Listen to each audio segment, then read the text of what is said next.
i qartë momenti i përplasjes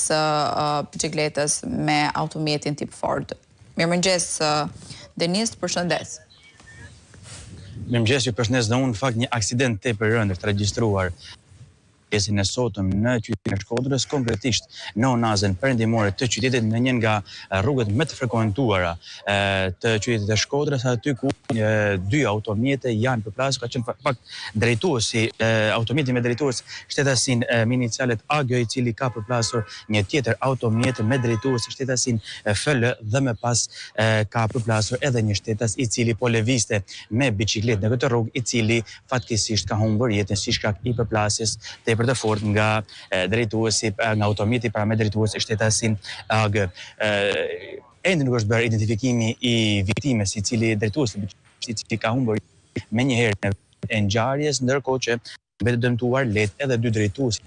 jetëve të cilët janë përfshirë në aksident dhe janë transportuar në spitalin e Shkodrës për të marrë ndihmën e nevojshme mjekësore.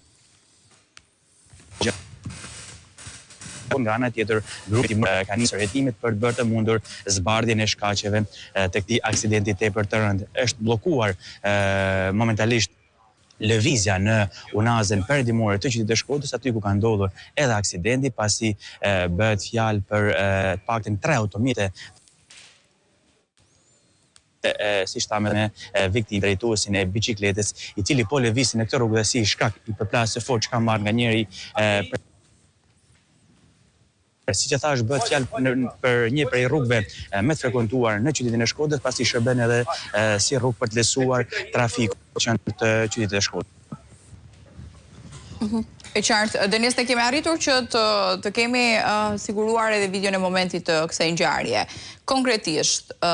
ky aksident i rënd vjen me njerë pas një ngjarje shumë të rëndë që ne kemi raportuar disa ditë më parë në qytetin e Durrësit, ku mbeten vdekur 2 fëmijë dhe një tjetër është plagosur. Tani konkretisht,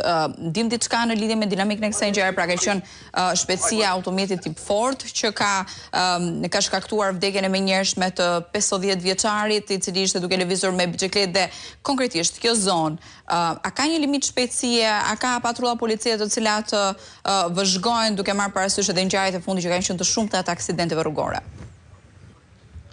Dyshohet që njëri prej miteve ka qenë me shpejtësi të lartë, që ka sjellë më pas edhe përplasjen me një automjet tjetër dhe si pasojë edhe drejtuesi i biçikletës, i cili ka qenë në rrugë duke lëvizur, ka marrë atë goditjen e fortë dhe duke humbur jetën në vendin e ngjarjes. Bëhet fjalë për një e cila në fakt, si që thash, frekuentohet nga një numër i lartë automjetesh, sidomos tashmë edhe gjatë me ardhjen e sezonit të veror. Si që thash, shërben edhe për të lehtësuar trafikun në qendër të qytetit të Shkodrës dhe por pranë saj ndodhen dhjetra banesa, por edhe institucione arsimore dhe edhe pse ka kontrolle të policisë përgjatë këtij aksi rrugor, duhet theksuar se edhe shpejtësia e automjeteve